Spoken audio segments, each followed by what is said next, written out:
सूबे के मुख्यमंत्री कल कानपुर शहर आए थे। बहुत चाक चौबंद थी, बहुत मुस्तैदी थी। उसी मुस्तैदी के बीच विपक्षियों के काफ़ी नेताओं को नज़रबंद किया गया।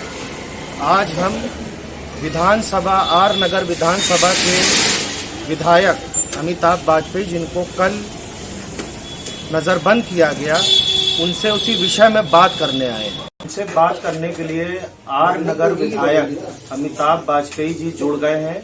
उनसे बात करते हैं। कल आपको नज़रबंद किया गया। अक्सर ये देखा गया है कि सीएम या कोई बड़ा नेता जब भी आता है तो विपक्षी नेता जो है उनको नज़रबंद कर दिया जाता है। ऐसा क्या सत्ताधारियों में डर है? नहीं, सरकार हमेशा मुद्दों से भागती है।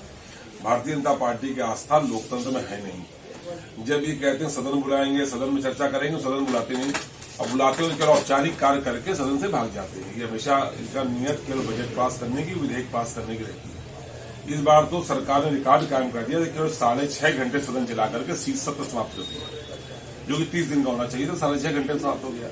ये सरकार सदन के अंदर बहस से, चर्चा से भागती है, और बाहर भी यदि कोई जनप्रतिनिधि अपनी बात कहना चाहे, सरकारी कार्यक्रम जब आप आए हैं उसमें सभी जनप्रतिनिधि उसमें बुलाए गए हैं, विकास कार्यों का शिलान्यास और लोकार्पण होना है, तो उसमें सबका ही होना है।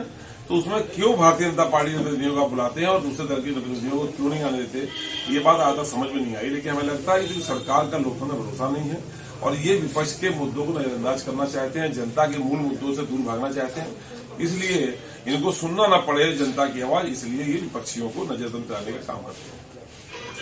अब हमारा जो ये सवाल है विधायक इरफान सोलंकी के लिए, वो लगातार ये कहते रहे कि महिला का घर जलाने में उनका हाथ नहीं है।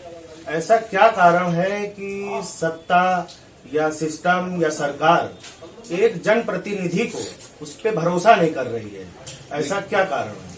देखिए, मैंने पहले भी कहा, इस सरकार की लोकतंत्र में आस्था नहीं है। इन्होंने दूसरे प्रदेशों से अधिकारी इंपोर्ट किए हैं खाली जनप्रतिनिधियों को परेशान करने के लिए। एक अधिकारी दूसरे प्रदेश के आए हुए हैं, वो मुरादाबाद मंडल में लगातार 8 साल से बने हुए हैं, वो आजम खान साहब को परेशान करने का ठेका लिए हुए हैं। एक ऐसे अधिकारी दूसरे प्रदेश से हमारे यहाँ कानपुर में आ गए हैं, उन्होंने इरफान सोलंकी के टेंडर उठा लिया है कि इरफान सोलंकी को परेशान करने का ठेका मेरा है और कोई काम दूसरा हम करेंगे नहीं और इस काम में हम कोई बख्शेंगे नहीं। इरफान सोलंकी जी ने पहले दिन घटना आई कि ऐसी कोई आगजनी हुई तो उन्होंने ही पुलिस को सूचना दी कि वहां पर आग लग गई। जब उनके भाई का नाम उस महिला ने लिया तो उन्होंने तुरंत कहा कि मेरे भाई का भी यदि नाम आ रहा है, उस घटना की जांच होनी चाहिए और कार्रवाई होनी चाहिए। उसके 24 घंटे के बाद तहरीर बदलवा दी जाती है और इरफान सोलंकी का नाम भी उस तहरीर में आ जाता है। और तुरंत बाद कोई मौका दिए बगैर सीधे घर पर 250 पुलिस वाले रात में नशे की हालत में कूद पड़ते हैं और जाने क्या क्या मसले करते हैं। और यहाँ तक कहा गया कि हम विकास दुबे बना देंगे। तो होना लाजमी है। विधायक जी इत्तेफाक से घर पे थे भी नहीं, तो कम से कम उस फौरी जो आतंक था उससे बच गए। तो उसके बाद से लेकर आज तक पार्टी डेलीगेशन ने अपनी बात कही, मुद्दों को रखा। जो सबूत पुलिस जुटाने चाहिए तो हम लोग जुटा करके दिए, सीसीटीवी फुटेज दिया, कैसे पटाखे से चिंगारी निकल कर उससे आग लगी है, लेकिन पुलिस ने कोई संज्ञान नहीं लिया। लगातार वो उत्पीड़न करने का काम करे, क्योंकि उनकी नीयत है कि लोकतंत्र में जो लोग विपक्ष में हैं, जो सरकार के खिलाफ आवाज बुलंद करते हैं, उन आवाजों को दबाया जा सके, ताकि जनता की वही जो पुरानी बात मैंने कही कि मूल मुद्दों से दूर भागना और लोकतंत्र में उनकी आस्था न होने का कारण है। और ऊपर से जो ये इंडियन पॉलिटिकल सर्विसेज के अधिकारी उनको मिल गए हैं। पहले आईपीएस मतलब इंडियन पुलिस सर्विसेज होता था, और उसका नाम इंडियन पॉलिटिकल सर्विसेज हो गया है।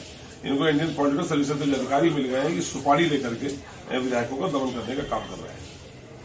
आखिरी मेरा सवाल ये होगा, मैनपुरी और खतौली सीट आप लोग जीते, चाचा शिवपाल और अखिलेश जी एक हो गए। 2024 के जो लोकसभा चुनाव है, ये एक होना कितना महत्वपूर्ण साबित होगा? कहीं न कहीं कार्यकर्ताओं की जो भावनाएं थी वो परिवार के साथ जुड़ी है। लोग चाहते थे कि सब लोग एक हो जाएं, और लड़ाई चूंकि बड़ी है, लड़ाई साजिश करने वालों से है। लड़ाई एक भारतीय जनता पार्टी के कारपोरेट हाउस है, एक बड़े कारपोरेट घराने से हम लोग की लड़ाई मानी आप। तो इसमें अगर एक हो जाए ताकत बढ़ी है, कार्यकर्ताओं का मनोबल बढ़ा है, संघर्ष करने वाले चेहरे ज्यादा हो गए हैं। पहले हर जगह अखिलेश जी को जाना था, अब चाचा भी जा सकते हैं। तो इसलिए कहीं ना कहीं ताकत हम लोग बढ़ी है और हमारे जो कार्यकर्ताओं का मनोबल बढ़ा है। जो हमारा मतदाता जो कहीं दब रहा था, ठिठक रहा था, उसका मनोबल बढ़ा है। तो इसके परिणाम आपको, लोकसभा तो बड़ी दूर है, अभी जो निकाय के चुनाव लगे हैं, इन्हीं से आपको उसका असर दिखाई पड़ना शुरू हो जाएगा और हमारा परिणाम कम से कम दुगना हो जाएगा पिछली बार। जैसा कि आर नगर विधायक अमिताभ वाजपेयी अपनी बातों को बेबाकी से रखते हैं, वैसे ही उन्होंने हमसे भी बहुत बेबाकी से अपनी बातों को रखा। देखते रहिए दशानन हिंदी। धन्यवाद। आप देख रहे हैं दशानन, देश का मीडिया।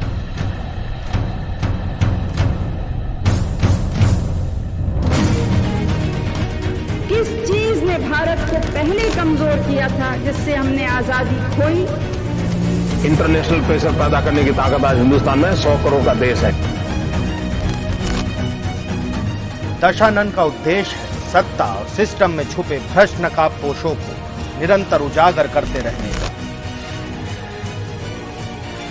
बनिए हमारी ताकत, ताकि आने वाले भविष्य को एक साफ माहौल में सांस लेने का मौका मिल सके।